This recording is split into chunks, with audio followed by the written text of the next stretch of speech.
অনেকক্ষণ ধরে তো গল্প হলো, চল চা খাই। তো যাই তো, এই চল আগা যাচ্ছি, আগা লয় চ, আগা আগা যাচ্ছি যা, আরে আগা লয় একসাথে চ, একসাথে যাওয়ার মজা দেখা যাবে। এই চ, কেমন হলো রে? নাকি আছে ফ্যানটা দিল, চা দাও তো, কয়টা চা? তিনটা, আর ফ্যানটা ছাড়ো, ফ্যানটা দাও। চা খাচ্ছেন না, দাম হচ্ছে করলে কেন আসে মনে হচ্ছে খাওয়া দিছা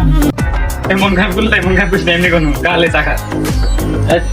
চা খাওয়া শেষ তো সবার বিল সবাই দে এই বিল কি রে বিল আমার কাছে টাকা নাই রে টাকা নাই চা খাইতে আসি ব্যাগ পকেটে ধার দে টাকা আছে কে দেখ গুলো আসছে এ কাকো বিল দেওয়া লাগবে না থাম আমি মানুষের মানুষ মনে করা শিখ তুই কি মনে করছিস তোর কাছে টাকা ছিল ওকে আমি টাকা দিয়েছি তুই পরীক্ষা করার জন্য যা তোর মতন স্বার্থপর বন্ধু দরকার নাই আমাদের কাছে এই পাগলা বন্ধুদের মধ্যে এরকম হতে পারে ডাক দাও ডাক দে এই তুই আর একটা কথা বলিস না আয় তুই আমার সাথে তুই আর কথাই বলিস না ওই রকম স্বার্থপর বন্ধু আমাদের দরকার নাই কি জন্য কথাটা বললাম আসলে টাকা দিয়ে সব কিছু হয় আবার টাকা দিয়েও কিছু হয়